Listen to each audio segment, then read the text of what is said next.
Sport 7 avec Super U Les Banchet, l'esprit sportif.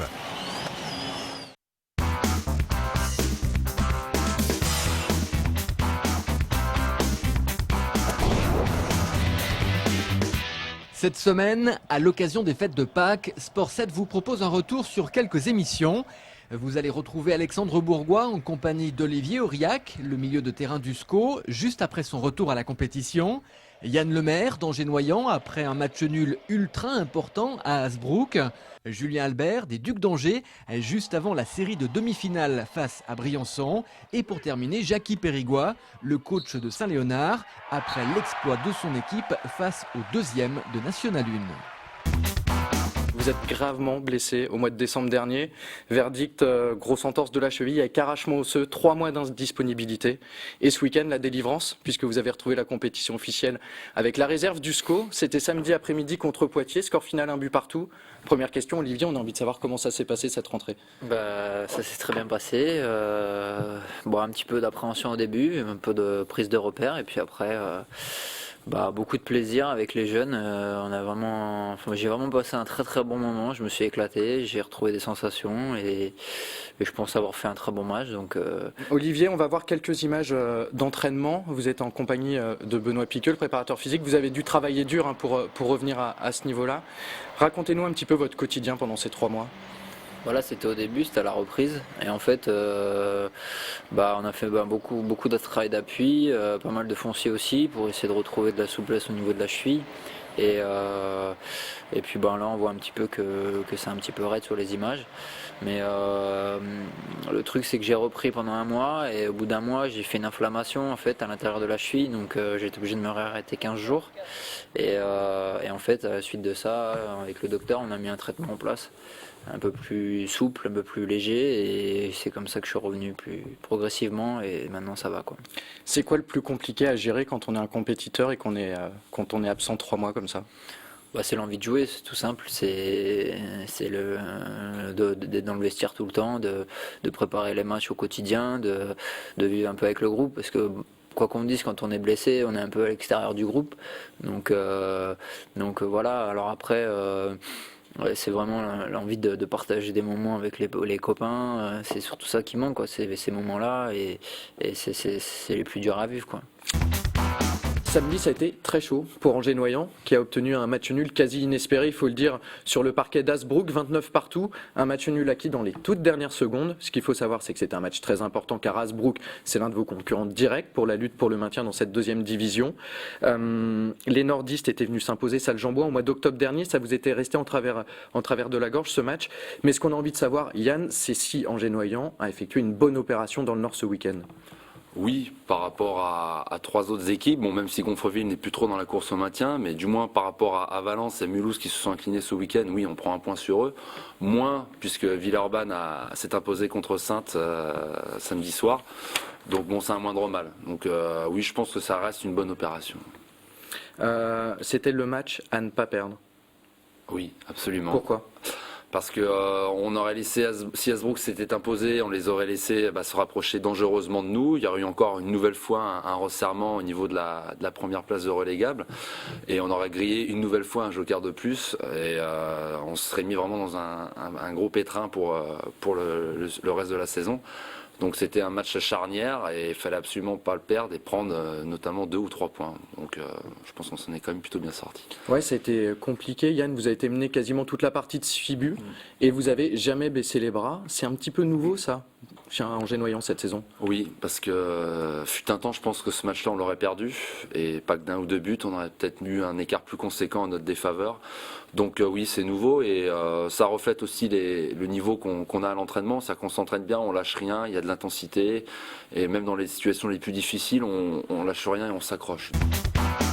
Bon, on parle des demi-finales maintenant, sans faire injure à Morzine. Briançon, c'est quand même un plus gros morceau. On va voir le tableau des demi-finales pour voir que donc vous allez jouer contre Briançon et vous allez commencer là-bas. L'autre demi-finale, ce sera Grenoble contre Rouen.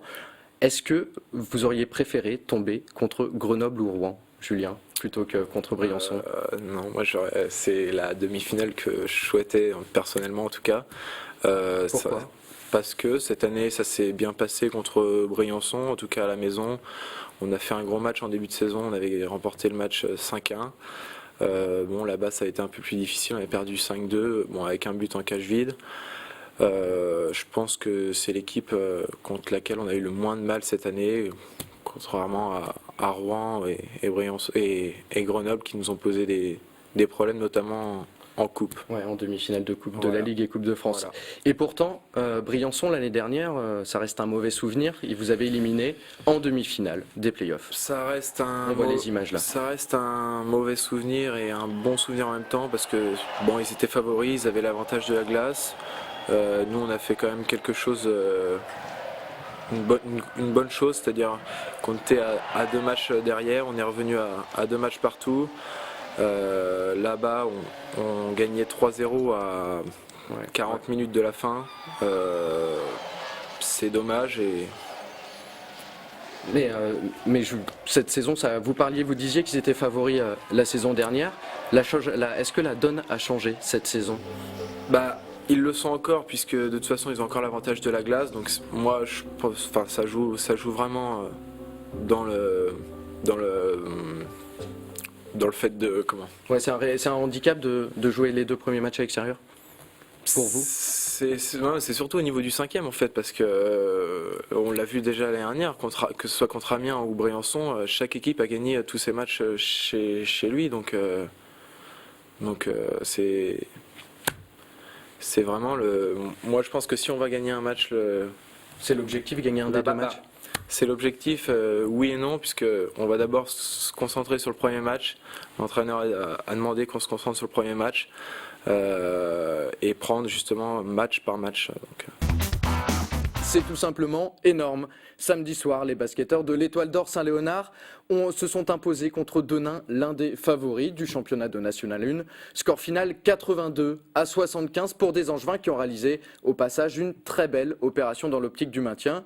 Sur ce plateau, Jackie Périgois, l'entraîneur forcément heureux de l'Étoile d'Or Saint-Léonard. Bonjour Jackie. Bonjour Alexandre. Jackie, pour commencer, on va regarder quelques images. C'est à la fin de la rencontre samedi soir, des images sur lesquelles on va pouvoir lire la joie là, dans quelques instants de vos joueurs avec ce résultat. Est-ce qu'énorme, c'est l'adjectif approprié pour qualifier la performance de votre équipe contre Denain? Moi, je pense parce que gagner contre Denain qui joue les premiers rôles de notre championnat, c'est toujours une performance, en sachant qu'ils ont construit réellement une équipe pour jouer les premiers rôles et surtout pour essayer de monter en Pro B directement. Nous, on joue le maintien. Maintenant, c'est vraiment un plus pour nous par rapport à notre objectif et j'espère que ça continuera comme ça jusqu'à la fin de la saison. Juste avant l'enregistrement de l'émission, on parlait de surprise. Est-ce que c'est une si grande surprise que ça, puisque sur la phase retour, vous êtes quand même la meilleure équipe avec 9 victoires et 3 défaites devant Denain? C'est pas une si grande surprise que ça, non, au final. à travers ces résultats, non, mais je dirais que quand on commence un début de championnat, et voilà, Saint-Léonard était peut-être pas forcément pris au sérieux. Maintenant, il va peut-être l'être un petit peu plus. Mais en tous les cas, j'espère que nos prochains adversaires, nous prendront comme ceux qui nous ont pris juste avant, et à l'image de Blois, de Bayonne et de Denain. Et si ça nous permet de gagner les matchs, eh bien tant mieux, on aura rempli notre contrat jusqu'au 8 mai. Ouais, vous préférez que les équipes que vous allez jouer regardent plutôt le classement plutôt que vos performances de ces derniers temps? Tout à fait, mais je pense que les coachs en face vont commencer à regarder un petit peu plus sérieusement ce côté victoire et défaite depuis la nouvelle année 2010. Bon, somme toute, c'est un petit exploit que vous avez réalisé contre Denain. Pourtant, ça avait mal commencé. En première mi-temps, vous avez même accusé jusqu'à 15 points de retard. Ouais, c'est vrai qu'on a... On va pouvoir voir les images de la rencontre dans quelques instants. On a eu un petit peu de mal à rentrer. Dès les premières défenses, on a eu un peu de mal à rentrer dedans parce qu'ils nous mettent de mémoire, je crois, un 6-0. Et bon, derrière, ça nous a tout de suite pénalisé. On a reculé au lieu d'avancer. Bon, petit à petit, les réglages se sont faits. Je crois que le deuxième quart-temps, on est à peu près, de mémoire, je crois qu'on finit le quart-temps à moins 7. Et puis, la deuxième mi-temps nous a permis de faire quelques réglages, surtout sur le plan défensif, où on est monté en agressivité, ce qui nous a permis de les mettre en difficulté, de ne pas installer leur jeu, et derrière de jouer sur les premières intentions en attaque, ce qui nous a permis de marquer rapidement et de continuer à défendre dur. Ouais, Denain, une stat intéressante, c'était 100 points de moyenne sur leurs 3 matchs précédents. Là, ils en inscrivent que 75, dont seulement 29 en deuxième période. C'est sur le plan défensif que vous avez fait la différence? Oui, je pense que c'est sur le plan défensif parce que on est, comme je disais tout à l'heure, on est monté en agressivité, ce qui fait qu'on ne les a pas forcément, enfin on ne leur a même pas du tout laissé installer leur jeu. Et le fait d'être monté en agressivité, je pense que mentalement, nous on a franchi un cap et eux on les a enfoncés un peu, ce qui nous a permis de passer assez rapidement et de revenir surtout sur leurs talons et de passer assez rapidement devant pour pouvoir finir, je dirais, positivement. Et le coach a peut-être quelque chose à voir aussi dans la victoire. On va voir quelques images de vous, Jackie Périgois. On va en reparler juste après et écoutez bien. Antoine, tu me donnes le temps que tu es sur le terrain, tu donnes le maximum. Et là. Et ils ont simplement scoré que 12 points. Ça veut dire que quand on veut réellement défendre comme des chiens, on y est. D'accord ? Vous êtes toujours aussi expressif, Jackie Périgois? Je sais pas, c'est la première fois que je me vois. J'essaie d'apporter mon énergie sur le banc, essayer de communiquer un maximum avec les joueurs. C'est important justement pour les joueurs, notamment dans cette situation-là où vous êtes mené à la mi-temps. Vous leur avez dit quoi exactement à la mi-temps pour les regonfler? À la mi-temps, je leur ai simplement donné quelques statistiques. Ils étaient à 52% de réussite.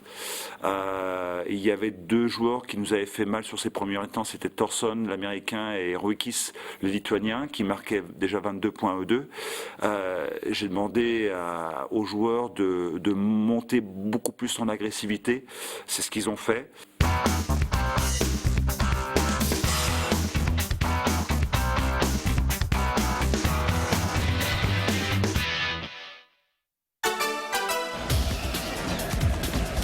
Sport 7 avec Super U les Banchais, l'esprit sportif.